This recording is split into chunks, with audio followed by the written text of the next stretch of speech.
It's now time for The Sit Down with Don Tony. The Sit Down, where Don Tony talks one-on-one with his followers. What are you looking at? About the world of pro wrestling, pop culture, and so much more. The Sit Down with Don Tony. And now, your host, Don Tony.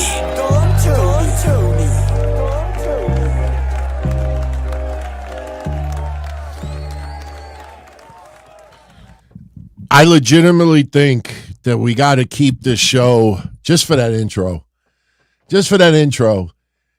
Maybe we can do it on different nights of the week in 2024, not just always on Sundays.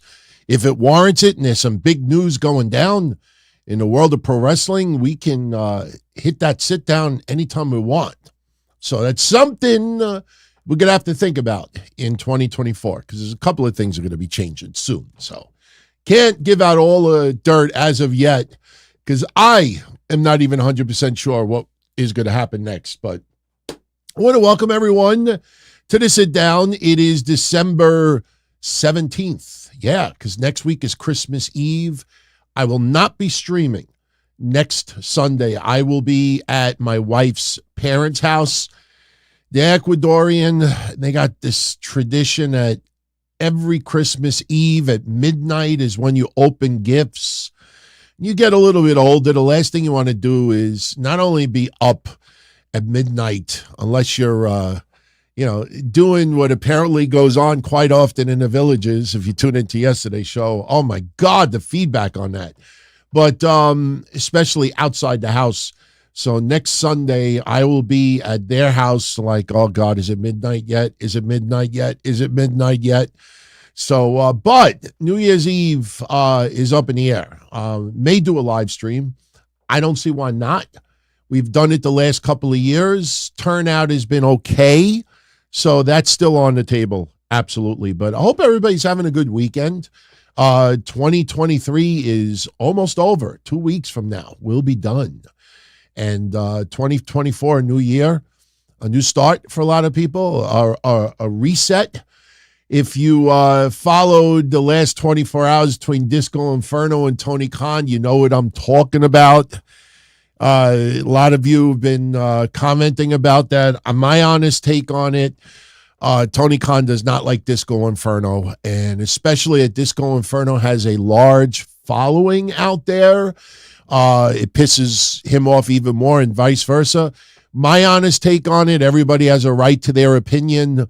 I will tell you that before we went live tonight, somebody sent me a super shout out, gave me some time to prepare, and that's actually what I was doing just now. I was loading something up because Tony Khan made a comment earlier this week that I have been called to give my thoughts on it. And by the way, I got to share something with you.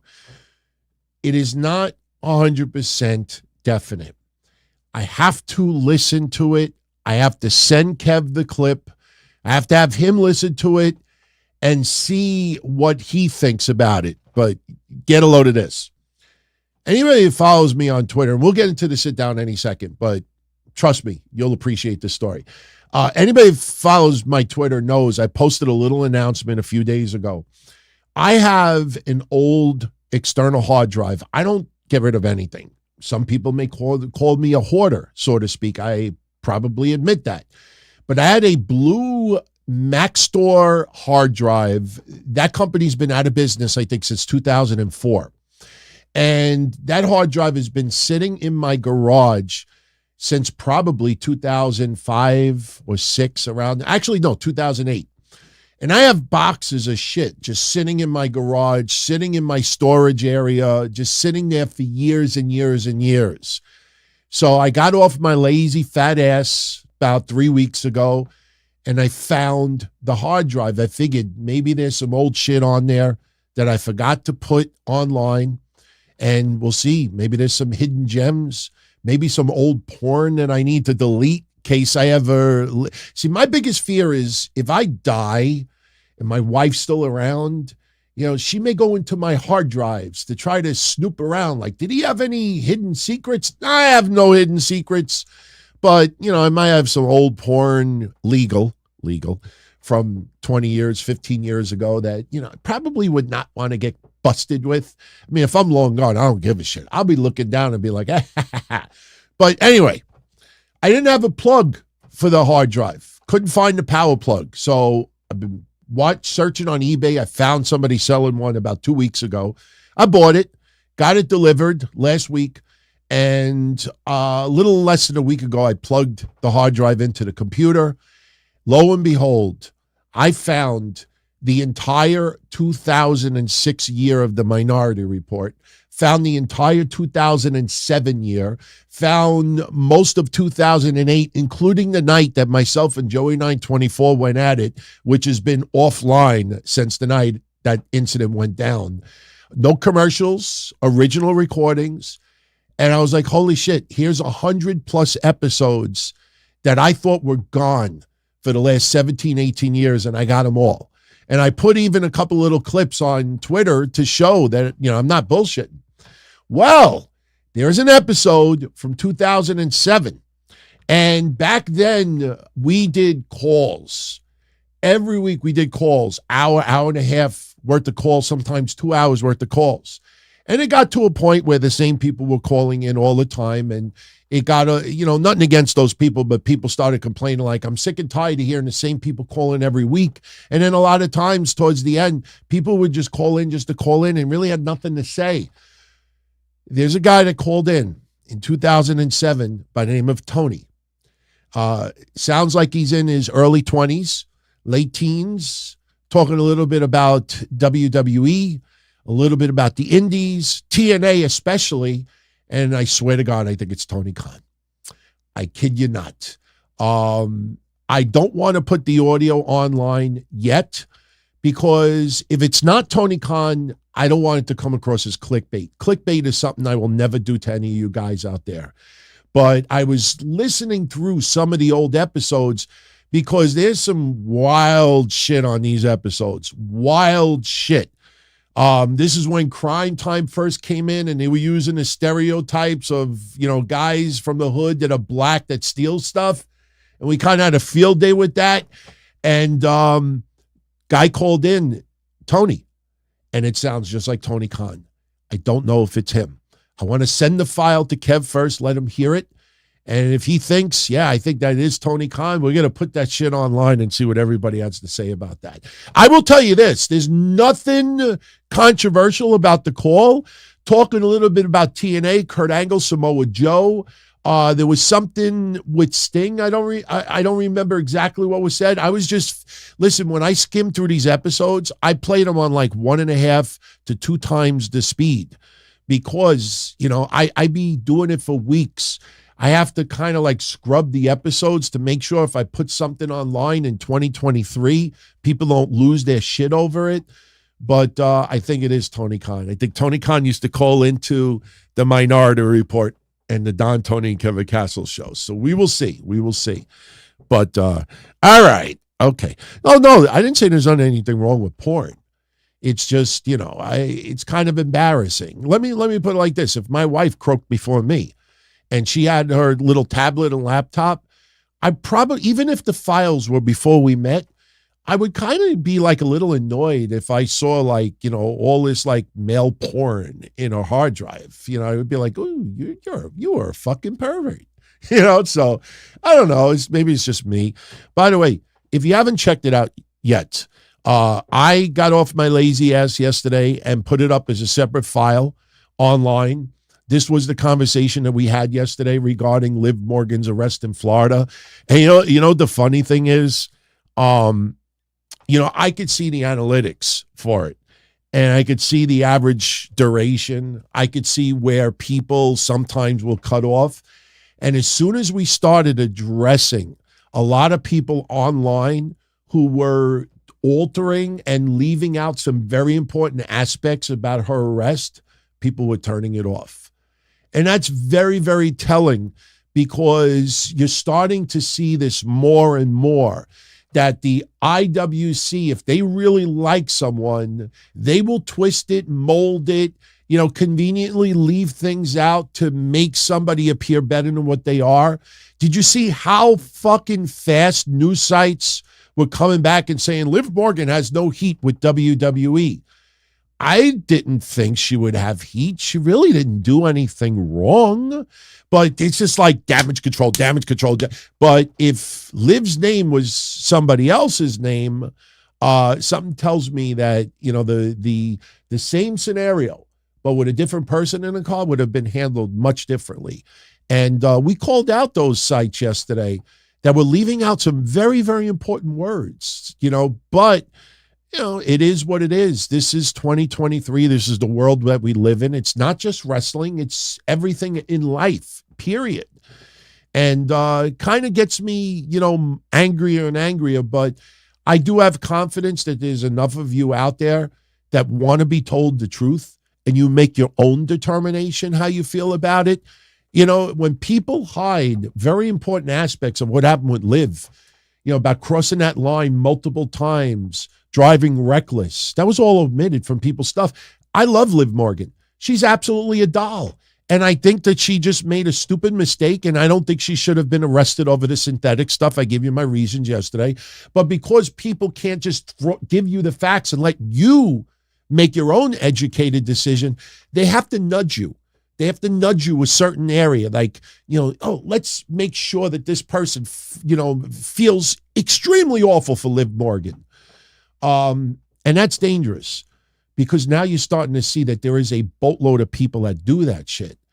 And unfortunately, people out there don't have the balls to call them out on it. That's why I'm kind of interested to see what happens in 2024 with the shows, because that might have to be where we really distance ourselves from other shows out there. We have our own identity, me, what I do, Kev, what he does on his shows.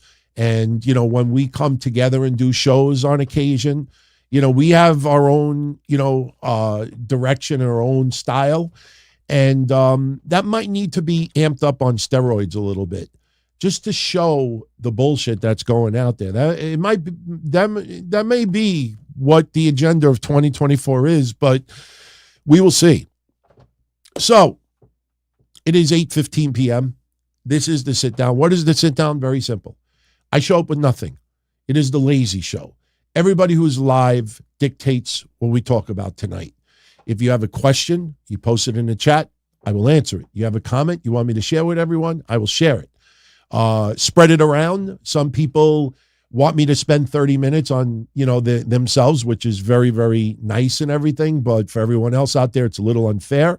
And as always, because it does help pay the bills, super chats are not required, but any that do come in do get some VIP treatment. And it's only fair that we kick off with them. And I think the topic that I see right now is something that some of you would be interested in. This came in. Okay, Liv, we got to take you off the screen. Sal Amendola, thank you for the 10-spot, Sal. Merry Christmas, DT, and everyone out there. It's been a while. Yeah, I haven't seen you here in a while. I'd love to hear your thoughts about Tony Khan complaining that AEW is always under attack. Keep up the great work. Thank you, Sal, for that. And thank you for sending it early, because I pulled the clip. I pulled the quote, and I'm going to share for everyone that has not seen the quote. I think this was at the Ring of Honor media scrum. Tony Khan, when asked about the criticism towards AEW, he said this, and I quote, "To be AEW is to be under constant attack. You do a great show, and the next day someone's saying something negative. You do 5 great shows in a row, somebody's saying something negative. You break the ticket record for the most tickets ever sold for any wrestling show in the history of the world, somebody has something bad to say about it. At this point, I don't worry about it. We just need to go out and do great shows week after week. We were the #1 show on cable last week. No, you weren't. We beat every single show on TV on Wednesday. No, you didn't. Out of hundreds and hundreds of shows, hundreds of networks. And we continue doing it. Everybody works here, is in a good position." Okay, let me say a couple of things right off the bat. You could live on that 18 to 49 hill. That 18 to 49 hill is not going to, for a billionaire, it may be all he needs. But for any regular business out there, trust me, 18 to 49 is not the be-all, end-all. At the end of the day, if you take away the Big Bang Theory lead-in, your rating on Wednesday was 812,000 viewers. Those 7 quarters after the Big Bang lead-in were 812,000 viewers. That is not number one of the night. I will never understand a network that gets 2, 3, 4, 5 million viewers, and somebody has the nerve to say to me that somebody with a couple of 100,000 viewers is higher ranked in the night.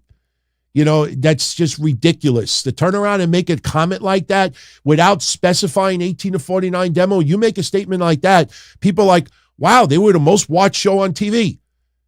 Yeah, you're leaving out a lot of fucking details. Now, my honest take on Tony Khan is this. No matter where success goes, will be criticism, jealousy, hatred. It happens everywhere. Every successful business, every successful artist, every successful sports athlete, every personality, politicians, anybody out there that has success, there'll always be someone who is jealous of it or hates it. You're never going to get 100% approval rate. So Tony Khan needs to understand no matter how good he does, he will always have criticism. So, and he should know that, obviously. But, this motherfucker has opened up his mouth, calling Triple H a bald asshole. NXT does a decent number, and he can't wait to rub it in people's faces that The Undertaker and John Cena made history on a WWE show under $1 million. This motherfucker is acting like a baby for the last couple of years, a rich little child. I'm the one that originally called him a petulant child 3 years ago, and we got the shows and thumbnails to prove it. He's a petulant child. He likes to give it, but sometimes you don't like to take it. And honestly, if he's going to say that, then live, you reap what you sow. Live by how you prefer to be. You want to be treated. Listen, I have always been told by my parents growing up, you treat people how you want to be treated. You know, and yes, sometimes I definitely don't fall into line like I should, but you can't turn around and act like an asshole. And then when you're doing things good and people are doing the same thing to you and you cry foul. The fact that he had to bring up Wednesday's rating and All In and other things shows you that this does bother him.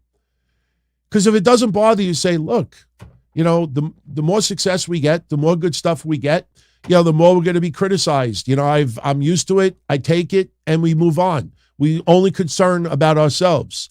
You know, make people watch us because we're good, not because others are bad. But no, he's got to bring up bullet points to back it up. So sure, it bothers him. You know, just because you have billions and billions of dollars doesn't mean that it went towards a good education.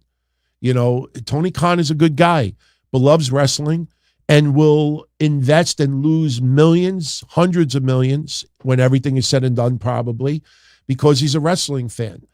And I've said this many times, even if Tony Khan loses $1 billion in wrestling, that's probably 10% of his value. And I know what some people are going to say he's not worth $10 billion, but guess what?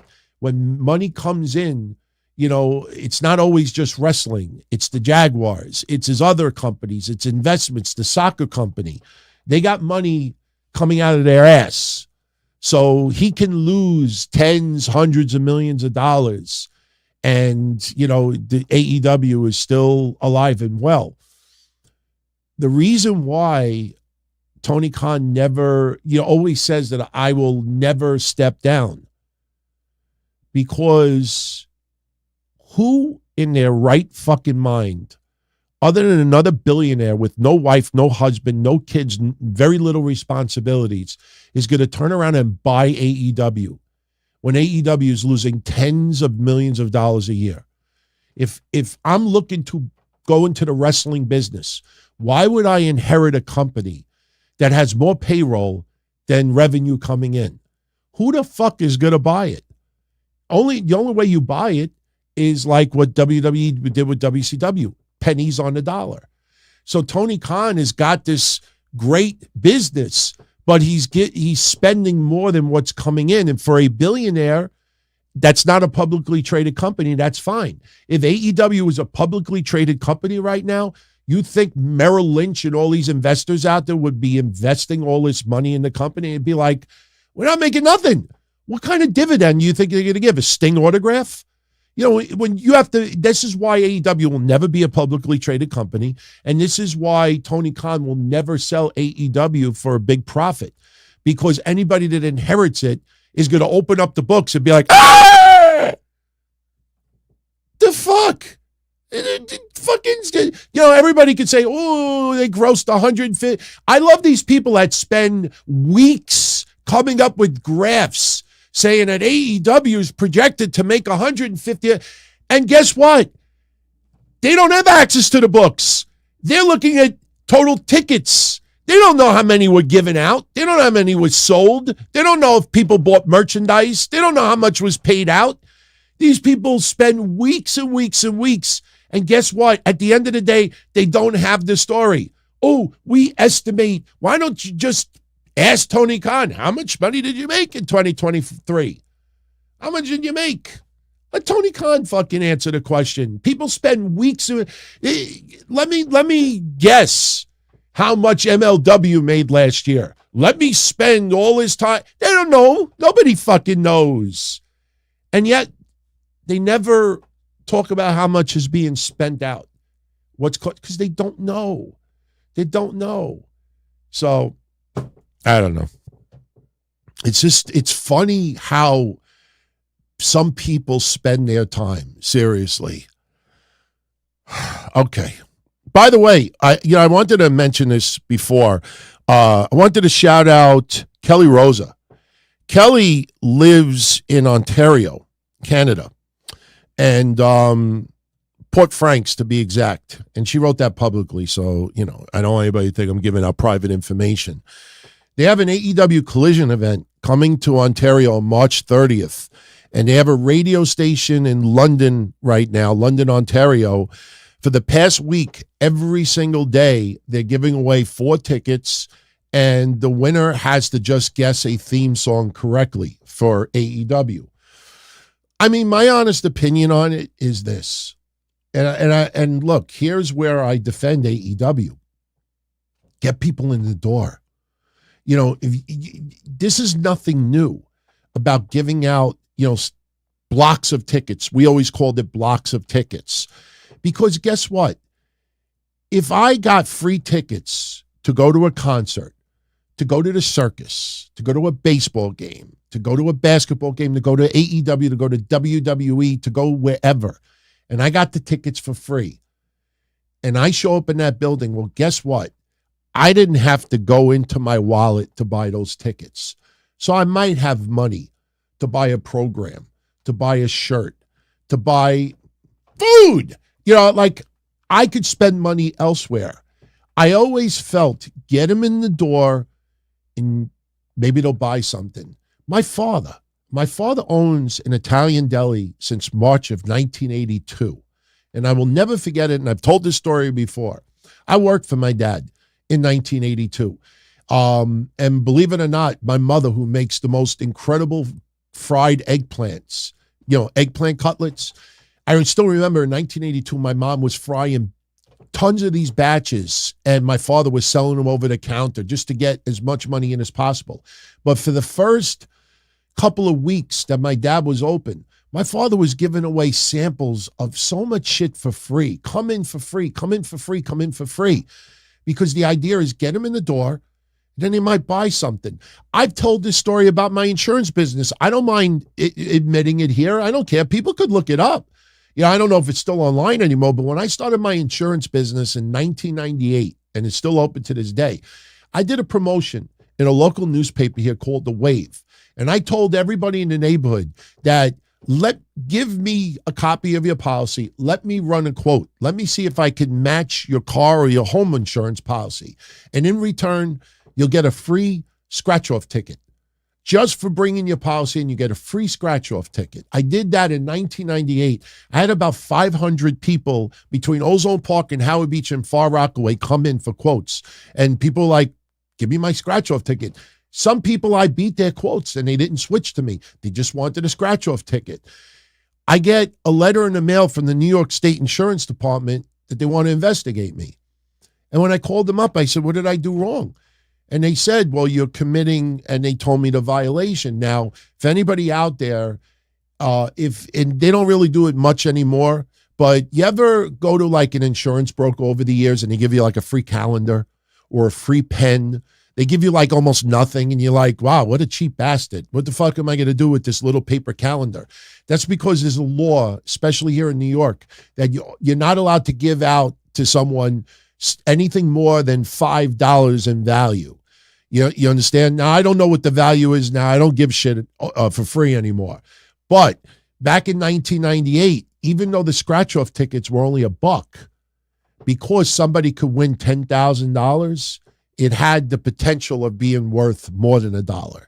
So they told me, you can't give away the scratch-off tickets. Even though I only paid $1 for them, you can't give them away because somebody could scratch it off, win $10, and they got $10 from you to give you your policy. I didn't get in any trouble after that. I mean, I had a case. It was online for years. I know some people would bring it up. Ha-ha! But I didn't get in trouble. But that's the thing. Get them in the door, and you might get business over it. So I have no issues with AEW doing that. None at all. And this is nothing new. When XPW was coming to Philly and I was working the grind for XPW to promote it and get people in the door, I remember Slash and I going to the local malls in Philly. You know, would you sell tickets? We'll give you 10. We'll give you 5. We'll give you this. Local radio station, Channel 44, whatever the TV show was. You know, if you give it away, you know, we'll give 5 tickets, 10 tickets, 6 tickets, whatever it is. You know, this is nothing new. WWE used to do it back in the day as well. You hear concerts here in New York. You know, the first caller gets 2 free tickets for Madonna. You think the station paid for them? You know, it depends on who the artist is. If the artist is in extreme demand, then yes, some places will pay for it. But AEW doing that, nothing wrong with that whatsoever. Nothing. Because I always feel even if you got 1,000 comps, some of them will buy some merchandise. And some of them might buy some food. You may not make any money off of the food, but there's going to be some people, hey, I'm going with my kids. I didn't have to pay for the tickets. I got an extra $100 to spend. I'll go buy a couple of AEW items. You still make money. Still make money. All right, Bobby Means with a comment. Tony Khan could be in real trouble if WWE gets the deal on Warner Brothers Discovery. Yeah, I mean, I'm not trying to be a dick. We had this conversation 4 weeks ago. It's just that people realize now that it's big time clickbait hits. You know, I'm not saying you, I'm just saying like a lot of podcasts out there, a lot of Hall of Famers, you know, they're leading with the Warner Brothers Discovery. We talked about this a month ago. These cable networks are a business. At the end of the day, they are a business. They're not going to remember what I said? Warner Brothers Discovery is a publicly traded company. They have to answer to the stockholders. Do you see the lawsuit that's going on right now against Vince McMahon? That Vince McMahon rushed to make the deal with Endeavor and TKO Group Holding. Well, it wasn't TKO Group yet, but Endeavor, that he could have had other options, could have made more money. You know, it's a class action lawsuit. Imagine how the stockholders of Warner Brothers Discovery would feel is that they could get WWE Raw for a really good deal, and Warner Brothers Discovery said, remember this conversation? Warner Brothers Discovery says, no, Tony's sweet. He's such a nice guy. You know, he's been so loyal to us. No, we can't do that to Tony. What are you talking about? They'll grease his ass and stick it right up there. They'll give him the enema of a lifetime. This is business. This is business. That's why when Tony, I will never fire anyone, you're an idiot. I will never release anybody during COVID. You're a fucking moron. You know, you're not a publicly traded company. That's very, very kind of you. That's very kind of you. But people are laughing at him. Like you just don't have the balls to fire people. You know, I'm going to support AEW because Tony doesn't fire anybody. This is the real world. This is not a Star Trek episode from 1967 where they go to Bizarro Land, where nobody gets fired and nobody gets this and everybody gets this and everybody deserves a chance and everybody gets a title. This is Bizarro Land. And unfortunately, voices like me, they're this right now, but if the stars aligned, might have to take back the crown. Can't give any guarantees yet. And I'm only saying that because I see a super shout out came in a little bit earlier. But look, if Warner Brothers Discovery gets WWE, AEW's out. AEW's out. Because why would TKO Group Holdings go on a network? Forget AEW for a second. Why would TKO Group Holdings go on a network where they may not push WWE as hard because AEW's on a network? And then the ad revenue gets less. And then investors turn around and say to TKO Group Holdings, the fuck you doing? How could you fucking ink a deal with a network that also has a competitor on there? Do you remember 2 weeks ago when we read the SEC filing, who is deemed competitors? You tell me where that makes sense. See, we had this conversation a month ago, and the reason why nobody talked about it is because we didn't make a clip or a file where it's sitting online and everybody could search it and find it. It's embedded in the show. That's why some of my shows are changing in 2024. The net's going to be flooded with clips. And people are going to realize that a lot of the discussions now is discussions we did a month ago. But as far as Warner Brothers Discovery, if they can ink a good deal with WWE, bye-bye AEW. Nice knowing you. And if anybody thinks, they would never do that to Tony. Yeah, you tell that to the TKO Group Holding investors, publicly traded company. See, this is why a lot of people online, it's just like when we were looking at Liv Morgan's police report yesterday. Instead of doing a little research, what does the T mean? What does the F mean? What does POSS mean? They just cut it, put it up, and they don't even care if it's accurate or not. And we saw what that goof wrote, that Liv Morgan was arrested for possibly having cannabinoids. Possibly. Oh, God, I would love to be the lawyer. Hey, Liv, let me defend you in court. I'll do it for free. Your Honor, my client was arrested for possibly. They're just addicted to the LY words. You see all the news sites out there. AJ Styles will likely be on SmackDown. They said that 4 weeks in a row. Roman Reigns will likely do this. So, yeah, no, if Warner Brothers Discovery could get a good deal with WWE, bye-bye AEW, because TKO Group Holding investors will not tolerate that. It's business. It's not, let's fuck AEW. It's business. Unfortunately, for a lot of people out there, they don't pay attention to that side of things. They think it's controversy. No, it's not controversy. It's business. At the end of the day, it's business. All right. Ronnie C. Any DTKC news yet about 2024? Just kidding. Well, not kidding. Are you going to do a New Year's Eve special again? I work nights, but I may have off on the eve. New Year's Eve is definitely on the table. Probably will do it. I don't know if I'm going to simulcast shit like before. Last year it kind of sucked, and every performer, I got hit with so many copyright things, and it's like, if we just want to hang out, we'll show the ball drop.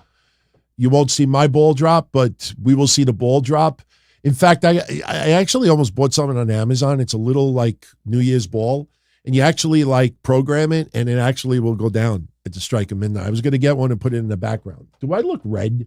I look Trump orange right now. Why do I look orange?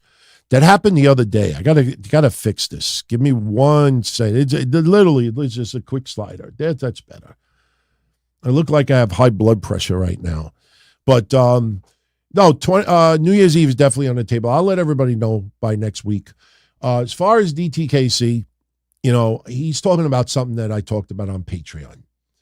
I don't want to get too deep into this because I don't want any pressure and I don't want anybody because you just do the opposite effect. Here's the deal. Kevin and I have been doing shows, special episodes since March. They've been very well received, and people have been asking for more, give me more, give me more, give me more. And Kevin and I have talked about trying to do more content. The problem is that his work schedule is not what it used to be. He is much busier than before. I am now married. I have 2 sick parents. So the schedules, if we do it, we have to make sure that we could stick to it. The last thing we want to do is do an episode and then next week we can't do one, and the week after it's up in the air. So right now we're trying to figure out if we could do a show on a weekly basis. If that happens, it will go back to audio only. It's not a video audio thing. It's just what people need to realize is this, and I tell you like it is, whether people want to hear it or not. I stay up till 4:00 in the morning on Monday nights. I grab screenshots of photos of every match. I grab photos of this, sound clips, video clips. I put a lot of work into the episodes. And then I find about 75% of people who check out the video will tune into other people's live podcasts first. What I notice about those live podcasts is that they don't do any of this. They just talk. And I'm like, why am I burning myself out, staying up till 4:00 in the morning, where, yes, people will check me out during the week. But when it's live and 3/4 of them are checking out other people's shows, I have to pull back a little bit. It's not worth putting in that kind of effort. And then, like people, I'll tune in Wednesday. I'll tune in late Monday night or during the day on Tuesday. So if Kev and I do a weekly show again, which is not definite, it all depends on schedule. It will be audio only. We will be bringing back either Mixler or we might do something with Spreaker, iHeartRadio. I will leave it up to all of you, which platform you would prefer. We should have an announcement within a week because we're trying to figure out schedule, but, it's up in the air. But if that happens, it will be a weekly show again. Hey, who knows? It might be Monday nights. Could very well end up being Monday nights. And here's another thing. When I say old school, if he and I do a weekly show again, it will be back to the old format. We will talk NXT, AEW, WWE, Raw. Who knows? We may take calls down the line. We may do 3-hour shows again. But that means 1 or 2 other shows during the week will no longer be. Wednesday Night Dynamite will probably be history. The sit-downs will probably be every other week. The idea is that, we don't want to put 10, 12 hours of shows out there and then people can't tune into everything. We want to put one show, 3 hours.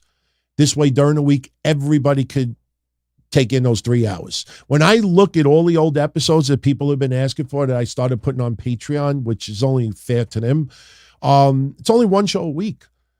There's no need to do 4 shows a week anymore. If we could bang everything out on one episode, we will. So that's what's going on right now. It is not definite, but that's what's being discussed. So there'll definitely be at least one show online. And let me tell you this too. I will tell everybody this for those that are on YouTube. The reason why I don't put DTKC on YouTube is because it's not fair to Kev. Because it's not easy to try to figure out ad revenue in this. And I know some people are going to say, oh, you just have to look at the episode and you could see the stat for that ad. It's not the same thing. We're doing audio only if we do it again. If we do audio only, we're going to put the episodes on YouTube, but it's probably going to be for channel members. And we may put clips for everybody. But as far as full episodes on YouTube, it'll probably be just channel members. Because the whole idea about going audio only again is to fucking get back in the top 10. Take back the crown. We'll never beat Cornette. Cornette was not around when we were at our peak. We'll never beat Cornette. But if we could get back in the top 5, and the only way you do that is if mostly everybody downloads the audio side. So we're not doing that just to be ranked number 40 again. The idea is put everything in that and see where it goes. So that's the deal. So everybody wants to know. That's a little update, but we're definitely working on it. Absolutely working on it. All right. Moving on. Chris Cuttra, thank you for the 1999. Why is it so hard for some fans to believe WWE has changed to the point Punk would want to go back? You read stuff online about people saying how miserable he must be, and I don't think I've ever seen someone so happy. Chris, whoever is telling you that either hates CM Punk, do not like WWE, or just mentally retarded. And I hate saying that like that, but there's got to be something mentally wrong with them. When I go to a party and everybody's laughing and smiling and acting happy and gay, I'm not going to turn around and be like, wow, what happened to her? She's so sad. Oh my God, she's so different. When you see someone laughing and partying and being happy, you turn around and going to say, oh my God, she must be miserable. That has to be an act. No, those are the people you need to stay away from online. Those are the people you need to stay away from online. Danny doesn't know the reference of what happy and gay means. Doesn't always mean sexuality. But no, CM Punk, it looks like he's having fun. Yeah.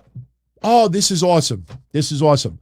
Tomorrow night, when we do the Raw post show, I have a clip. I'll give you a little sneak peek because nobody online has figured it out yet. In 2 days is the 9-year anniversary that CM Punk went on TSN's Off the Record.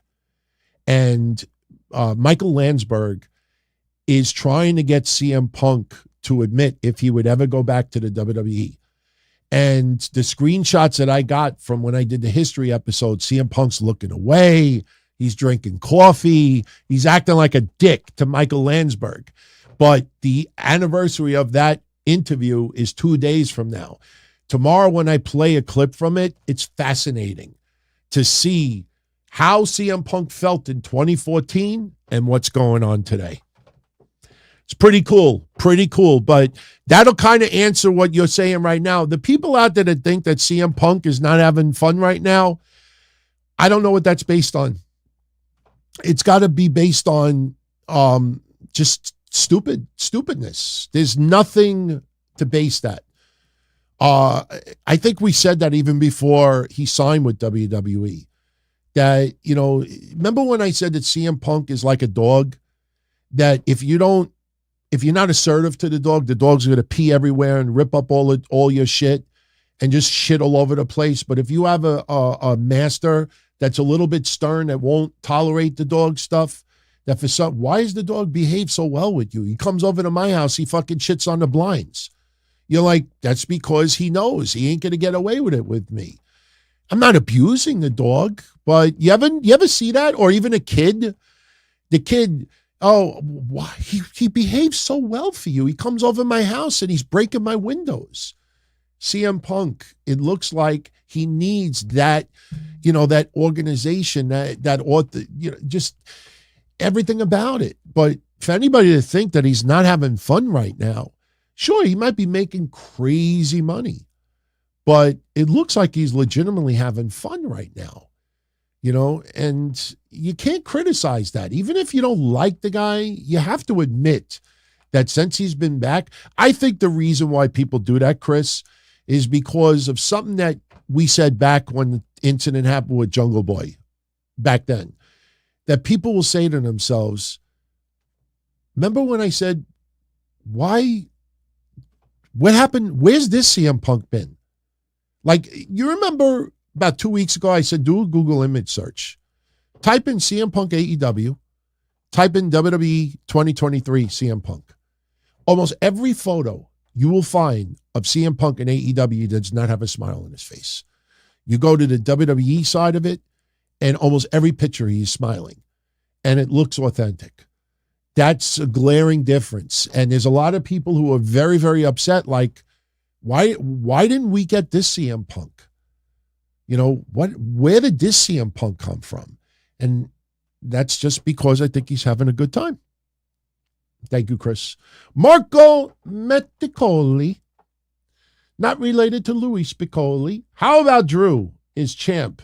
And they tell the Batista Triple H Mania 21, WrestleMania 21 story with Damian Priest, and he cashes in for a match with him at Mania. Still can main event Rollins and Punk without the title. Sending you an interesting email soon. I'll be looking out for your email, Marco. I will continue to say maybe it's more of a fan perspective. I think Drew McIntyre is winning that championship on January 1. I think CM Punk will not hold the title before the summer of 2024. I think CM Punk, some of humble pie, will be no championships. No IC title, no U.S. title, World Heavyweight Champion, Tag Team title, Women's Championship, 24/7, NXT, nothing. They ain't going to create the USA Network title, the fucking CW title. He's not going to walk in with, with his own version with his spray painted on it. CM Punk, I believe, will fight Seth Rollins with no championships on the line. I think Drew McIntyre is destined to become World Heavyweight Champion again. I do not believe for a second CM Punk is going to win the Royal Rumble. CM Punk is not going to fight Seth Rollins for the World Heavyweight Championship at WrestleMania. Could he fight him sooner? Sure. But I don't believe that'll happen. I think Drew McIntyre, because Drew McIntyre, Clash at the Castle, was his best shot, and he failed. Then they did a storyline with Seth Rollins leading into Fastlane, was it? Maybe after Fastlane. After Fastlane, Crown Jewel, and he failed. So now he turns heel, and he's got this whole agenda. You reap what you sow. The truth will set you free. He's got to prevail somewhere. Can't keep losing. Might as well just let him go. Let him form a band with two other men again and let them fucking perform on Impact Wrestling. I think Drew McIntyre will become champion. I don't think CM Punk is fighting for a championship. I think that's better because when there's no titles on the line, it makes it even harder to predict who's going to win. Some people, if Seth is still a champion, how could you have Seth drop the title to CM Punk? Then some people will be like, CM Punk came back, you got to give him the championship. So I think with no championships on the line, it makes it even harder to call. That's my take on it, and nothing has made me divert from it right now. Thank you, Marco. Scorpio 1117 with the 2-spot. Thank you, Scorpio. Does Jade Cargill main event a future WrestleMania? If she keeps working at it, why not? Why not? Jade Cargill is destined to become a superhero. She's got that look that is Hollywood. She's got that persona, the dedication. She doesn't have a lot of baggage.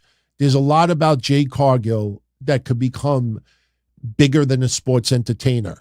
If she keeps at it and puts in the work, she could absolutely main event a WrestleMania. Why not? Why not? See, I think what has happened more often than not is that people assume that WrestleMania means you have to have a 4.5-star match. Sometimes we get WrestleMania matches that are very good, but we forget about them a couple of years later. Doesn't have to be 4.5, 5-star match. If Jade Cargill keeps at it, why wouldn't you put her as a main event at WrestleMania? Now with Charlotte Flair needing surgery, her and Charlotte Flair, if her 2024 is solid, there's no reason why she can't possibly co-main event WrestleMania 41, night 1 with Charlotte Flair. Why not? Could end up against Bianca Belair, could end up against Sasha Banks for all we know. Anything is possible. Jade Cargill is nowhere near that level yet, but why wouldn't she? If she puts in the work, yeah, absolutely could be a WrestleMania main eventer. Absolutely. Absolutely. Thank you, Scorpio.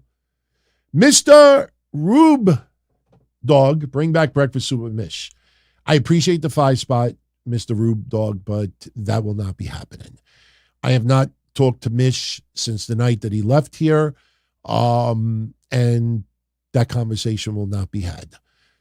No anger, no animosity, nothing towards him whatsoever. I hope he's doing well. I hope his shows are good. I hope he's healthy. I mean that with the utmost sincerity, but that's not happening. It's not happening. If anything happens, you might get a little bit more DTKC content in 2024. Remember, 2024 is the 20th anniversary of Kev coming on to the shows. He started off, part-time and then turned full-time. But 2024 is the 20th anniversary that Kev started making appearances on shows. And, we're going to have, you remember the 25-year anniversary for my shirts? This thing. Hold on. Hopefully you didn't see I'm just wearing boxers. Remember this? 25 years. Remember this? It's still sitting here. Wow, it's unbelievable that this is already almost 2 years old, this pillow. The same guy who did the artwork there is going to make up a shirt for Kevin and I for 20 years. But I will be honest, be pretty cool if we expanded DTKC in 2024 to coincide with 20 years. But as far as breakfast soup, no, that won't be happening. So, but you can go on Patreon. And it's not a plug for Patreon, but every episode that we ever did is there, including the Patreon-only episodes. There's a couple of hundred episodes there if you really need them that bad. So, all right. Will Chisholm, thank you for the 10 spot. Will, DT with the reports of talks with Mercedes Moné and AEW is falling apart. They never really existed. How bad does Tony Khan look if she goes back to the WWE after he had all in action like he had done a deal with her? Will, this is why we want to start putting clips on YouTube in 2024. Because people like Mercedes Moné, that the night she was supposed to appear on Dynamite, people said she's backstage and she was like not even on the same continent. These are the same people now that because Triple H is now in charge, because Vince has sold a decent amount of his shares, because John Laurinaitis is no longer there, because Bayley has talking more about Sasha, people have come to the realization that Sasha Banks has the door open for a WWE return. So that's why they shut up now with AEW. If AEW wanted Mercedes Moné that bad, she would be there. You could sign her, you could introduce her, and just like Will Ospreay, Will has to finish his commitments, or Okada has to finish his commitments, or whatever, that, look, I'm on the rebound, I'm training, I'm working hard, but you will see me here very, very soon. You lock her in. This was people craving and clamoring that Mercedes Moné would be in AEW. They saw her at I think it was All In, and people like, oh my God, she's going to sign. It was never that close. If it was close, why wouldn't have Tony inked the deal? She's locked in. We're counting down the days that she's able to return to the ring. Counting down the days. It's just that people brainwashed you for months that she was going to AEW. And it was never that serious. There weren't all these serious negotiations this close. Tony Khan, every time he's asked about it, we've had talks. We would love her into AEW. That doesn't mean that they were talking to lawyers and working out contracts and this and that. It's just that the people online gave you that impression. So if she did appear, our sources were right. Now when they realize, we fucked up again, that's when they say, the deal is dead. There was no deal in the first place. Just like Will Ospreay, that Will Ospreay and WWE wanted Will Ospreay, got to have him, got to need him this close, and he signed with AEW. Ask anybody, ask Will Ospreay, when he does a media scrum, did you ever have talks with WWE? Was there ever a contract offered? Was there ever any serious negotiations? Get him on record. Get somebody on record. And let's see what kind of answer you get. It's the same jackoffs that said 2 weeks ago that Nick Khan gave a proposal to Warner Brothers Discovery in October, and Warner Brothers Discovery said, no, we're loyal to Tony Khan. They never told you what Nick Khan asked Warner Brothers Discovery, because they don't want to go on record and then Nick Khan calls him a fucking liar. But if you use common sense, what did Nick Khan probably say? We'll work out a great deal for Raw, but you got to get rid of AEW. You cannot re-sign them. Ask yourself, why hasn't Warner Brothers Discovery signed a new deal with AEW yet? Why didn't they have signed a deal with AEW yet? Is it possible that the queen at the prom, you ex this girl or a guy, whatever you float your boat, you ex this girl, would you be my date at the prom? Would you be my date at the prom? I don't know if I'm going to go yet. I'm not sure. Maybe. I'll let you know next week. Next week comes, I still don't know yet. But meanwhile, you find out that, she's waiting to see if the king of the prom wants to go with her. Once she finds out that the king does not want nothing to do with her, then she'll say, yeah, I'll go with you to the prom. So I think if WWE signs with another network, I will fucking guarantee that shortly thereafter, AEW has a deal with Warner Brothers Discovery. Because if Warner Brothers Discovery does not sign a deal with WWE, I know this is exaggeration, but picture this. Big executive office. Tony Khan sitting on one chair and the head of Warner Brothers Discovery on the other chair. And he's got a stack. He's got a stack of papers, contract. And he's about to propose Tony Khan a new deal for AEW on Warner Brothers Discovery. And he looks at Tony Khan, knowing in the back of his mind that he's not getting Raw on Warner Brothers Discovery. And the executive goes, Tony's like, I'll take it. But I'll take it. No, I take it. And Tony Khan will sign anything. Tony Khan will sign if anything. Before the executive could even say, we'd love to, I take it. Just give me, where do I sign? Give me. That's what's going to happen. Soon as WWE, if they ink a deal somewhere else, you'll see that deal with AEW like that. Just like that. And we'll be right, as we always are. You mark my words. Mr. Rude Dog with one more two-spot. Do you remember the song by Sagat? Oh, my God. We did so many spoofs on the DTKC show back in the day. Why is it that? Fuck that. Oh, my God. Now you got me in the mood. I got to go search it. We did one. I did a great spoof on a DTKC show episode several years ago. I did a spoof of Funk That.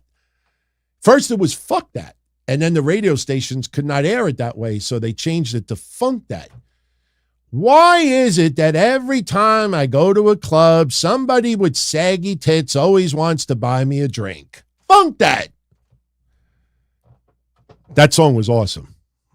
I have that in my iPod. I still have an iPod. I have it blasted in my Lincoln. Mike from New York. Happy 23 months. Member of La Nostra Familia. Wishing Charlotte a speedy recovery. And Kenny. Yes, Kenny Omega with the diverticulitis. Kenny Omega. I think we criticize him more because of the executive duties. But at the end of the day, Kenny Omega seems to be the most down-to-earth of them all. I mean, I don't want to see anybody injured, but, you know that guy deep down inside really just loves wrestling. It's just his version of wrestling kind of clashes with other people's views of wrestling. I don't dislike Kenny Omega at all. I used to dislike him a hell of a lot more. Absolutely top quality performer. I can't criticize the man. Whether he had diverticulitis or it was just lazyitis, I would just still... I wish him nothing but the best. I really do. And that sucks with Charlotte. That just sucks. I'm trying to get more on it, but apparently when she landed, like her leg just buckled the opposite way, and the force and the momentum of her whipping off that rope and landing on the mat, that's what I was told. Listen, I'm not going to lie. The person that told me is not a doctor. It's somebody who should have legit information. But until I hear it from her own mouth or somebody in WWE publicly, we could only speculate. But she is legit going to be out for quite some time. I think when she returns, she may have her hubby with her. All right. Let's head on over to chat. Oh, we still got at least a half an hour. We got plenty of time. Tristan Sloan. What's up, Tristan? What was my initial thoughts when I first found out Vince McMahon purchased WCW? A long time people are like, oh no, he's going to bring that up again. There's quickly, true story. There's enough people online. Nelson Torres that does WTF is the most notorious, most popular, biggest person online that can vouch for me on this. Back in 2001, when Vince bought WCW, I was shocked. I couldn't believe it. And this guy, Captain Ivan, used to have a wrestling hotline at that time, and he brought me on as a guest about 2 days before Raw, and he said, what do you think is going to happen? I said, right now Vince is doing a storyline feuding with his son Shane. I said, I would not be surprised if they do something on Raw where it's revealed that Mr. McMahon bought WCW, but it's Shane McMahon that bought WCW. I said it live on the hotline, and thousands of people heard it. And when it happened on that Raw, that's what turned my hotline number one. And I stood number one for years and years and years after. The true story. I thought it was going to be incorporated in a storyline. I will tell you this. I honestly thought WCW was going to stay around. I thought that it was going to have its own show. I think that it would. I think Spike TV, was Spike TV doing WWE at the time? It might have been Spike. I'm not sure, but I always thought that there was going to be a new show created for WCW. And unfortunately, the Invasion storyline started failing. But, I'm one of those guys, listen, what I'm about to say is not popular, but history backs me up on this. Brawl for It All and Invasion pay-per-view. As the years go by, people want to convince you that Brawl for It All was a disaster and that the Invasion pay-per-view was a failure. Let me say two things to summarize it right now. Invasion's pay-per-view buy rate, I think, was over 800,000 buys. They told us who was going to be on the show. It's not like they advertised Ric Flair and the NWO and we got Sean O'Hare and Chuck Palumbo instead. We knew who was going to be on Invasion, and 800,000 plus bought that pay-per-view. So when people want to say, Invasion storyline was a disaster, if it was a disaster, 800,000 people would not have bought the pay-per-view. That's number one. Number two, go back and watch the Brawl for It All matches. Go watch when Billy Gunn fucking knocked out, I think it was JBL, and then went to the finals. Look at that crowd losing their shit. I will never forget, there was one fight where Shawn Michaels was on commentary. Maybe somebody in the chat remembers which fight it was. Maybe it was Billy Gunn versus JBL. Shawn Michaels was on commentary. Watch or listen to that fucking crowd. They were into it. The people in the business hated it because people got hurt, because people were out of their element. But I'm telling you, when I covered Brawl for It All on my hotline, I don't remember specifics, but I remember clearly most people were like, it's a little different. It's actually pretty cool. Hey, it was cool to see Dr. Death. There was a lot of people that wanted to see Dr. Death get his ass knocked out. Just because he was JR's boy and he was supposed to win it all, that made people want to see him lose. When he got his ass knocked out by Billy Gunn, Bart Gunn, excuse me, I keep saying Billy Gunn, Bart Gunn, it was like, good. And then he showed up with Oklahoma in WCW. Vampiro. Oh, man. Ed Ferrara, man. That's just awful what they did. But you go back and you watch that crowd reaction. And you tell me if it was a failure.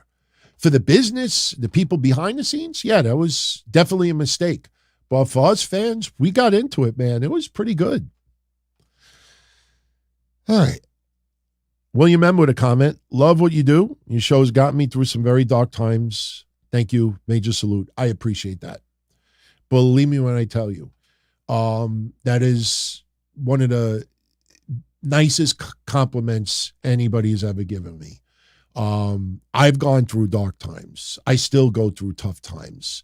I see what a lot of you say. I mean, over the years, even when Kevin and I were doing shows, one of the things, I mean, I was checking out an episode that I thought was lost from that hard drive the other day.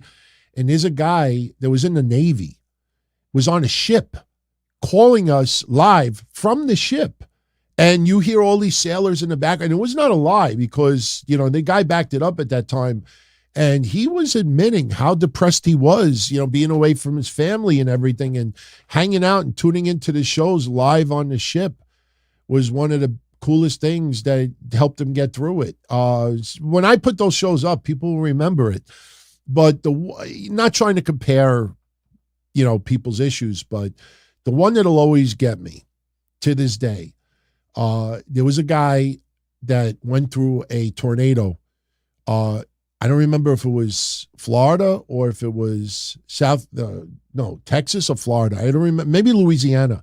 Went through a tornado and called up and was like, I'm standing in front of my house that just got destroyed yesterday from a storm. And I don't know how much battery life I have left on my phone, but I just wanted to call you guys and thank you for getting my mind off of the fact that me and my family just lost everything. And, it was legit. It wasn't just, bullshit. And that was powerful. I mean, when that guy called in, we were just speechless. Like, what do you say to that?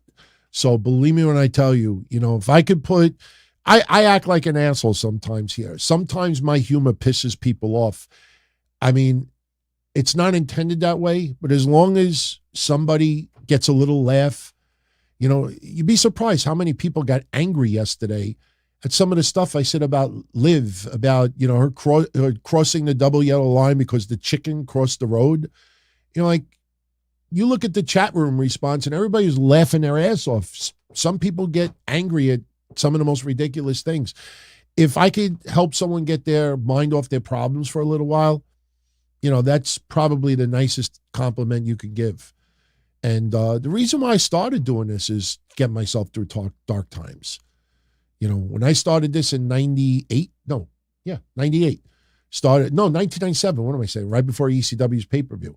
I got through dark times. Other hotlines, Dominik Valente, who I used to give a hard time to, he's still around and he got me through some dark times and other wrestling hotlines. And then I started my own and fucked them all up the ass. Became number one, the cleaner version. So, blood popcorn. How do you, seriously, like if I get a login name on YouTube, like what do I call myself? I'll call myself Blood Popcorn. That's creative, man. That is creative. And I give you props. Blood Popcorn. All right, question. It's more of a thank you, DT, for the last 15 years. You don't bullshit and lie. You tell how it is. Spotify every morning on the train. Cheers, mate. Australia loves you. Thank you, Blood. I really appreciate that. That's cool. I'm popping, pun intended, for the nickname. That's good, man. That's great. I appreciate that. I know I'm not the most popular person out there, and I'm probably out of date and out of sync with some of the stuff that I say, but one thing you'll always get from me is authenticity. That's one of the reasons why I started doing video, because believe me when I tell you, and this is not a whole rant, it's only 10 seconds. When you do audio only for 20 years, people hear you and they hear you being an asshole and sometimes a little bit too much over the top, and they paint a certain picture about you that is completely different than what you actually are. And I always felt if somebody sees me, sees my eyes, sees how I am, that they might get a better idea as far as what I am and what I'm about. And that was one thing why I wanted to go video more than anything else. It wasn't about making crazy money, because believe me, if that was the case, everything would be channel member only and that's it. Of course, we got to pay bills, but it was about people getting a better idea of what I am about. That's the number one reason why I started going on the video sign so people could see. You could tell when somebody's lying to you. Thank you for that. Kevin Milwaukee, have I seen Tatum Paxley from NXT's finishing maneuver? It's like a lifting reverse crucifix foot bomb. I don't know how to explain it. It's kind of cool. I like Tatum Paxley. Her finisher is creative, but you got to be a little careful. I think it's got to be a little bit simpler and cleaner, especially when you still haven't, really aced it. And it's not just her giving it, it's the person taking it. Sometimes when you hit a finisher, it's not just how you execute it, it's how the person takes it. You remember on SmackDown, I called it the tumbleweed DDT that Grayson Waller hit Carmelo Hayes. That move wouldn't have looked half as good unless Carmelo Hayes does what he did. Carmelo Hayes bounced up like RVD when he takes a DDT. So it's not just how you give it, it's how the other person takes it. I think she should do something a little bit simpler. But hey, so far it really hasn't. Listen, remember when Charlotte was doing that flip and then she was trying to do like a flip buckshot lariat. Remember she did that earlier this year, that she'd be in the ring and she winds up and she starts doing flips and does a buckshot lariat and it looked awful. Once she realized oh, this doesn't look good, she stopped. I mean, she still once in a blue moon would try it. She was infatuated with it, but Tatum Paxley's gimmick, I don't know, she reminds me of Sky Blue. A little extra makeup. I don't know why. I think Sky Blue and Tatum Paxley kind of remind me of the same. They got similar body shapes, but yeah, we used to call Charlotte out on that move. I mean, I don't think we influenced her at all, but all right, Rocky Red, 2024, in his opinion, will be the year of the contract with free agency and TV rights. What is one word that describes 2023 and the word that will describe 2024? Well, I don't know what 2024 is yet. I haven't really thought about it. 2023, I would, it's got to be something rebounding from COVID. I don't know what the word is. I really could not give you an answer right now. When I take a step back in the next, probably New Year's Eve, when we reflect a little bit more on New Year's Eve and I think about 2023, 2023 was memorable, but I don't think there's even a word to describe it. I think it's kind of, there was repair. There was a little bit more distance from COVID. COVID is still around. Let's not, fool ourselves, but, just more and more. It's not the year of the contract. I said 2023 would be the year of the contract. And we've seen some big deals go through. By the way, get more and more people that are kind of siding with me about what Kevin and I said about Carlito a month ago. It's been a month. It's been a month since Kevin and I had that conversation about Carlito. Now, a month later, people are starting to be like, oh, I think you guys are onto something. I don't know what 2024 is yet. I don't know. I mean, every year there's contracts expiring. I don't know if it's going to be the year of the contract. MJF, far as I know, already signed AEW for a couple of more years. Like, who really is going to exit? I mean, even if Ricky Starks or Powerhouse Hobbs or Andrade or Miro or somebody else leaves, understand there's a lot of people already at the table. Roman Reigns, Cody Rhodes, Sami Zayn, CM Punk, just everybody. The Usos, Drew McIntyre, Seth Rollins. There's so many. You're not going to brush people aside and say, Miro, it's Miro Day. He'll get an opportunity. Andrade would get an opportunity. Ricky Starks, Powerhouse Hobbs could get an opportunity. Chris Statlander could get an opportunity. I'm not saying any of them are leaving, but my point is there's nobody in 2024 that's going to turn that son of a bitch upside down and be the focal point. It would be disrespectful for the whole roster. That's why when people were trying to convince all y'all that people in WWE, the big stars, had no idea CM Punk was returning at Survivor Series, Do you really think Triple H would do that to Seth or Roman or Drew or anyone? You think he would really turn around and say, oh, I can't wait to see the look on their faces. When CM Punk's music hits, don't worry about it, Seth. I have an idea. You think Triple H actually would do that to his roster? The ones who have been loyal for the last 10 years? Just turn around and fucking blindside them? Let me put it this way. Bad impersonation. Did not think about it before now. Do you remember when Eric Bischoff, the night he debuted in WWE, do you remember when Jonathan Coachman was interviewing Booker T? And Booker T's doing an interview, and then he looks to the side and he goes, tell me I didn't just see that. You think they did that? You think they did that to Seth Rollins and everybody at War Games? That no one knew that? Come on. Anybody that tried to feed you that stuff doesn't care about you. Just, that's ridiculous. It's stupid. It's asinine. It's dumb. WWE had a talk with their roster. Started with the highest up. Look, we're thinking about bringing CM Punk back. It looks like it's going to happen. What do you think? How do you feel? Tell me, what needs to be. That's how you run a business, period.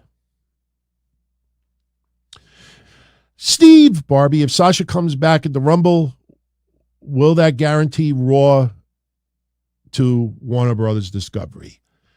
No, it doesn't. Because a lot of people think that Sasha Banks is going to reunite with Bayley, become a tag team again, and then maybe feud with the Kabuki Warriors at WrestleMania. Sasha Banks on Raw is not a lock. Especially with Rhea Ripley is the champion right now. Rhea Ripley, they want to keep her with a weak roster, let's be honest. And no, it's not a guarantee. But as we said, the night that CM Punk signed with WWE, Nick Khan, negotiations. Look what I got. Look what I got. Remember when we used the Monopoly game reference? You're trying to make a deal on Monopoly, and you just so happen that you landed the third purple piece, and now your negotiations just kind of changed a little bit. Look what I got. So Sasha Banks returning, nah, you don't do that as the be-all, end-all. No. Michael Gonzalez wants to know any update when Rey Mysterio could return to the ring? Sooner than you think. Rey Mysterio's surgery was a success. It was not a major surgery. I personally think Royal Rumble is not out of the question. Personally, I would keep him off until the Royal Rumble. If Rey is able to work the Royal Rumble, I would see him in the Royal Rumble. And you know what's great about it? He doesn't have to do much. Maybe he eliminates Dom. A lot of people want to see the rematch with Rey and Dom at WrestleMania, maybe hair versus mask. You picture Dom at the table. Remember when they did that to Vince? Could you imagine Dom getting his head shaved? Oh my God. That would be fucking epic. See Dom versus Rey, WrestleMania, hair versus mask, and Dom has to get his head shaved. Oh God, that would be massive. I would do that much more than a career match. I would do that much more in a career match. I would do a career match with John Cena and Solo Sikoa. John Cena wants one more shot at Solo. And Paul Heyman says, no. And John Cena, I'll put my career up on the line. And the tribal heir, takes on Cena. I'm telling you, it's possible. It is possible. D'Lo Brown for the Hall of Fame. I'm not against it. I don't think that's in the cards right now. And if anybody says to me, what about the Nation of Domination as a group? I'm not so sure about that either. Because they have more members than you think. Would they put Crush in the Hall of Fame? They're not going to put PG-13 in the Hall of Fame. They're not going to put Malcolm, whatever his name was, Malcolm Jamal Bivens. I don't remember his name. Anybody remember the lawyer? I mean, listen, I get it. People would be like, oh, no, you put D'Lo, The Godfather, The Rock, and Mark Henry. That's it. Yeah, it's not as easy as you think. Ahmed, yes, Ahmed. Creed brothers versus Dom and JD at WrestleMania. I don't think that's strong enough. I'm not convinced that the Creed brothers, look, I would love it if the Creed brothers win the tag titles Monday. I'm not so sure about that. I think they come this close. I think Rhea Ripley causes the loss, and then Rhea Ripley rubs it in Damian Priest's face that I saved you from losing those tag team championships. I think that could very much happen. I think Damian Priest says to Rhea, you know what? Next time, I don't need you out there. Next time, I stay in the back. And then that's when they lose the titles. I think Damian Priest is going to fuck up one too many times, and that's it. Either he walks out or Judgment Day just turns on him. Ivy Nile is doing great, man. Listen, I'm not trying to say I told you so, but anybody that followed the watch parties for a little while for NXT that we were doing, it was awesome to see some people develop right before your eyes. That's not for everybody. For a lot of people out there, you just want to see the polished, finished product or close to being finished or nothing. We got to see Ivy Nile at her infancy, as a wrestler. And right before our eyes, she's putting it together. Ivy Nile, no joke, one of my favorite women wrestlers on that roster. Absolutely am a fan. And that is someone that really worked hard to get where she's at. And she's earned it. She's still a long ways away. But as far as like a Spitfire, she's got it. Clarence Mason. Thank you, Psycho. Clarence Mason. Rocky Red, thank you as well. I think Lex Luger is going in also. Lex Luger is not in the greatest of health, and you don't put someone in because they're not in the greatest of health. But it's time. There are some people that think the Hall of Fame means nothing. There's no physical Hall of Fame, even if they have a little, booth at WrestleMania. But for some wrestlers, it's the final acknowledgement that what you did mattered. And that's how I look at it. Lex Luger, if he goes in the Hall of Fame at that particular moment, and I'm not saying this because I'm on the train for Luger. There's a lot of Luger's career I was not a big fan of, but I will say this. That guy put so much work into what he did. And in the 80s, I personally think Luger in the late 80s, early 90s might have been better accepted by fans than the mid 90s, late 90s, early 2000s. When Luger was feuding with Sting in the early stages of his career, when Luger started, getting a little bit of momentum before he was put in the Four Horsemen, I think Luger was much more accepted by fans. I think as time went on, and yes, the Lex Express was fun, but when the Lex Express had a blow in the engine, and then he showed up on Nitro, it was intriguing to see him on Nitro. And when he beat Hogan for the title, that was an awesome moment. But if you look at the overall scope of Luger's career in the late 90s, early 2000s, Luger was not accepted. And this was before Liz passed away. A lot of people hated Luger after Liz passed away. But even before Liz, tragically died, a lot of people hated Luger. And it wasn't just jealousy they just, for some reason in the late 80s, early 90s, Luger was much more, I would say around 90, because I don't know exactly what year he debuted, but around 90, Luger was probably accepted more by fans. You look at the crowd reactions back then, they were into Luger. But as years went on, there were moments where people that final acknowledgement for Luger, that would be the closure. He's gone through a lot. And wrestling is all he has left in some degree, besides family and friends. Wrestling is what he has left. And to get that final acknowledgement, it's time. It's time for Luger.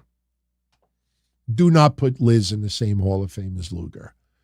It's bad enough that she passed in the same house as him, and I still have the 911 call and the police reports. I still have all those documents that we covered back then. You do not want to keep that tie. People want to remember Liz with Macho Man. You're not going to put Liz in the same Hall of Fame class as Luger. No. Do I think AJ Styles is with Cross's new group? Asks YouTube uploader. I don't think so. I don't even know exactly. I haven't thought about it much yet as far as Cross's group. Listen, I'm sure if we wanted to find out, I could simply ask. But I'd rather be surprised more than anything else. But I don't think AJ Styles will be in that group. I'm not sure. I haven't really thought about, like, I got to think, like, all right, is he the mastermind? Is he answering to somebody higher? Is somebody else going to? I haven't thought about it yet. But AJ Styles, I don't think AJ Styles needs to be in a group. AJ Styles, you keep him as a singular guy. Thank you, Psycho. Luger debuted on Halloween 85. So I would still say around 90. 88 to 90 is probably where I think Luger might have been at his peak as consistent acceptance with the fans. Luger had a lot of peaks and valleys in the 90s and early 2000s. But I'd say 88 to 90, I think Luger consistently crowd was into. And he wasn't as good at that time, but fans didn't care. All right. So we're going to wrap this up in 3 minutes. We're going to finish at the 90-minute mark. Don't forget, next Sunday, there will not be a show. I will be spending Christmas Eve with my wife's family, and Christmas Day I'll be spending it with my family. Yes, there will be an episode Christmas night. We'll be covering Raw. It'll be an abbreviated episode. And plus, I think Raw is going to be taped. So we'll already know the spoilers. So we'll just do a brief episode. And then, like I said, I should have an announcement very, very soon with regards to where we're going to go with some of the shows in 2024. I may record something in advance and then put it online so everybody knows. I'm not sure yet, but once I know where we're going in a direction with one of the shows, obviously the show that people are interested in the most, then we'll get into it. And then if we end up doing a weekly show again and it's audio, I will definitely give everybody the choice if they want Mixlr or if they want Spreaker, iHeartRadio. I think it comes down to those two. Mixlr was fine back then. It just needed to be moderated better. But, there's definitely some options out there. I will make one thing clear. We do a show again. It's going to be live for the most part, and we're going to have a chat room. Because honestly, those shows that we used to do, especially in the Minority Report days, they would be nowhere near as entertaining if we didn't have you hanging out with us live. Because you listen to some of those retro shows and you know what I'm talking about. The interaction was really, really funny. So I'll keep everybody abreast on everything. No Deli Man mask tonight. First of all, it's hot in here. I'm sure you could see sweat. I have so many lights on right now. And I don't like wearing a Deli Man mask. I tell you, I'll say this. I give a lot of credit to mask wrestlers because I don't know about them unless they just gargle with scope and they chew a lot of gum or you have breath mints under there. I put the mask on. Within 10 minutes, it smells like a horse. I'm not kidding. Like, you smell your breath and it smells like a horse. And I brush my teeth and I use mouthwash, and 10 minutes later, it smells like I ate out a horse. It literally smells. You ever go in a horse's barn and they has the hay and the manure? That's what it smells like. Because even though it has a vent, like, let me show you this something. Look, the mask. See this mask? I swear to God, I'm not kidding. There's no vent. So this is not open. This is cotton. I can't like stick my finger in there. So sometimes, no joke, if you see me when I was wearing a mask back then, I would pull it down so the breath would go through my eyes, because that's the only area where when you breathe, it has nowhere to go. And then after it's done, you really can't wash this. You wash it, it starts to fall apart, and, it's really good. See, DM for Deli Man. But, yeah, you wear a mask, oh, my God, it smells bad. It smells bad. Like, I can only imagine, what Axiom's breath. Can you imagine, like, after a match, like if Axiom is married and he takes the mask off and he's like, oh, honey, what'd you think of the match? And she goes to kiss him, like, oof, stay away. Seriously, it smells bad, believe me. I know it's gross, but I'm telling you the truth. Believe it or not, when I had the mask made, I almost got like something with the mouth. The woman said to me, she goes, do you want like an opening on the mouth? I'm like, why? So I could stick my tongue out at people? And I said, what do you think? She goes, I think it'll look cooler without the tongue, without the mouth open. And she was right. So, but yeah, I'll put it on one day. Maybe Halloween next year, I'll dress up as Deli Man. I almost did it this year, but all right. Where are the Young Bucks right now? They're probably in their hotel room sleeping. It's late. There's no wrestling tonight. No, the Young Bucks, I don't think, look, I think they're going to turn heel. And I want to see what this Devil storyline goes. I want to see who the reveal is. I want to see the faction that comes out of it. I want to see if it's a boatload of MJF haters in the company. I want to see, if a certain individual that's not necessarily a wrestler. I want to see if Britt Baker is involved with it. We'll see if the Young Bucks are involved with it. I don't know. I am absolutely checking out the Iron Claw. I really want to see that movie. That movie looks good. And yeah, it's not going to be exactly like the lives of the Von Erichs. You're going to get some old school people. They're going to be like, Kerry never said that. Kerry never did that. How do they know what he was thinking when he was by the tree? And they're right. But this is a movie. And things are going to be tweaked and exaggerated and adjusted for dramatic purposes. I still think the movie is going to be spectacular. Not too many wrestling movies in recent years. I will tell you this much. I am looking forward to the Iron Claw a hell of a lot more than when I was looking forward to The Wrestler. When Mickey Rourke was announced for The Wrestler, listen, I remember when, what's his face? Tells his name. Who was the guy that was supposed to be in the movie, The Wrestler? Oh, shit, he went to Ring of Honor, too. I can't remember his name right now. Someone in the chat will remember. There was supposed to be a different actor from The Wrestler, and he showed up at Ring of Honor. And we were going to go that night. But I don't remember who it was, but it was like, I'm not going to Ring of Honor. We didn't go. Damn, I can't remember his name. I wish somebody would tell me before I drop for the night, because we're about to wrap it up. Someone in the chat will remember. It's not Kevin Bacon. I can't remember the guy's name. He was supposed to be in the movie, went to Ring of Honor, and actually they recorded some footage from that night, and then they ended up going with Mickey Rourke. Nicolas Cage. Thank you, Roger Bear. Nicolas Cage showed up at Ring of Honor, and I remember everybody in my neck of the woods, oh, you going to go to Ring of Honor tomorrow? Why? Oh, Nicolas Cage is supposed to be there, supposed to film scenes for The Wrestler. And I don't remember who it was, but they were like, I'm not going to Ring of Honor. We didn't go. But they ended up going with Mickey Rourke. And whenever I thought of Mickey Rourke, I always thought of, 9.5 weeks? Was that the movie? 9.5 weeks? I think it might have been. But I always remember Mickey Rourke, some movie like that. And I was like, nah, I'm not a Mickey Rourke guy. And I wasn't really interested in seeing that movie. I mean, I did see it and I thought it was good. But, I don't know if Nicolas Cage would have. I think Mickey Rourke definitely did a great job in what he portrayed. What's interesting thing about it is they did the Mickey Rourke, Chris Jericho angle at WrestleMania. And some people almost feel like Chris Jericho is kind of turned into the Mickey Rourke, which I think is a little bit unfair because Chris Jericho, he still can go.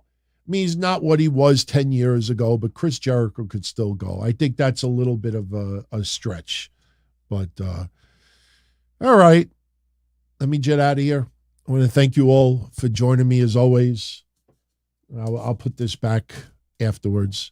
But so tomorrow night, you're welcome to join me after Raw. We will do a pretty quick Raw recap. I don't think we really need to, bang out a whole lot of time on it. We'll see what the progression is. Remember, we're going into the end of the year, and next week is going to be recorded. So, Raw, it's going to be recorded, so they have a week off. So we're already going to have an idea with spoilers. January 1st is the big night. So January 1st, 2024 is going to be the big night for Raw. And yes, they're going to have 2 tag team title matches tomorrow, but still the next 2 weeks are going to be a little bit lighter in the, conversation, I think would be the way to call it. But January 1 is going to be the date to look out for. And then, yes, look, AEW the next 2 weeks with World's End. That's a big deal as well. So, we will get, some storyline advancement there. And I think going into 2024 is going to be quite interesting, not just for WWE, but also for AEW. We'll be very close to leading into the Royal Rumble. We'll see how they handle MJF for 2024 because MJF is sticking around. And we go from there.